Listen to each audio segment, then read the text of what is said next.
Desa itu selalu sunyi setelah matahari tenggelam di balik garis sawah.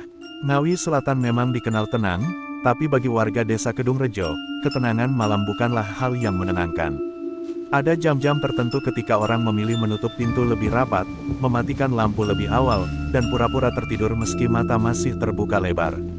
Aku baru kembali ke desa itu setelah 10 tahun merantau. Ayah meninggal sebulan lalu, dan rumah tua di pinggir desa kini berdiri kosong, menungguku seperti seseorang yang lama ditinggalkan lalu menyimpan amarahnya sendiri. Jalan menuju rumah itu melewati persawahan dan berujung langsung ke batas hutan selatan, hutan yang sejak kecil sudah dilarang untuk didekati, apalagi dimasuki. Sore itu, saat aku menurunkan koper dari bas, udara terasa lebih lembab dari yang kuingat.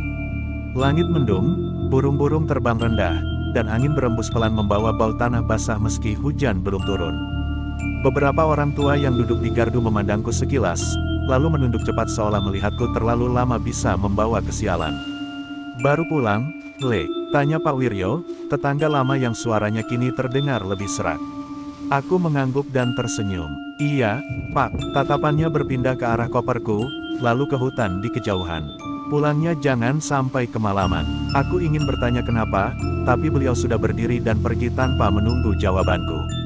Rumah ayah masih sama, kayunya mulai lapuk, catnya mengelupas, tapi aura sepinya jauh lebih tebal dari ingatanku. Begitu pintu dibuka, bau kayu tua dan debu menyambut, bercampur sesuatu yang samar, seperti dupa yang lama padam. Aku membersihkan rumah sampai menjelang maghrib, dan tanpa sadar waktu sudah terlalu sore. Saat azan maghrib berkumandang dari surau desa, aku baru sadar satu hal aneh, suara azan terdengar seolah tertahan, seperti ada sesuatu di udara yang menyerapnya sebelum sampai utuh ke telinga.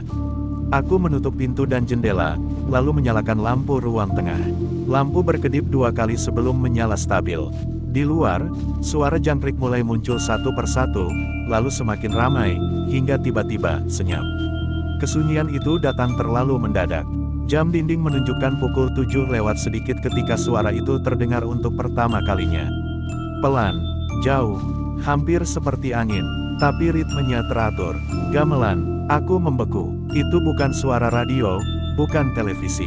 Nadanya khas, pelok yang berat, lambat, seperti mengalun dari jarak yang sangat jauh. Aku menahan napas, mencoba memastikan apakah itu hanya imajinasiku. Tapi suara itu semakin jelas, datang dari arah hutan selatan. Degup jantungku menguat. Dari kecil aku tahu satu aturan yang tak pernah ditulis tapi selalu dipatuhi, jika terdengar suara gamelan dari arah hutan, jangan keluar rumah, jangan mencari sumbernya, dan jangan menjawab jika ada yang memanggil. Aku tidak pernah benar-benar percaya aturan itu. Sampai malam itu, suara gamelan berhenti tiba-tiba, digantikan keheningan yang lebih berat dari sebelumnya. Lalu terdengar suara lain, lebih dekat sekarang, seperti langkah kaki di atas tanah basah. Tok, tok, tok, langkah itu berhenti tepat di depan rumah. Aku menatap pintu kayu yang tertutup rapat. Nafasku tertahan. Tidak ada suara lagi, tidak ada ketukan, tidak ada panggilan. Hanya diam yang menekan telinga. Beberapa detik kemudian, suara gamelan terdengar lagi.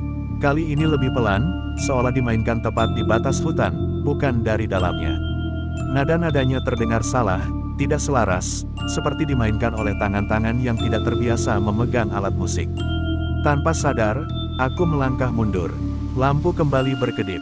Dalam cahaya yang naik turun itu, aku melihat bayangan lewat di jendela samping. Tingginya tidak wajar, bentuknya samar, seperti manusia tapi terlalu kurus, terlalu panjang.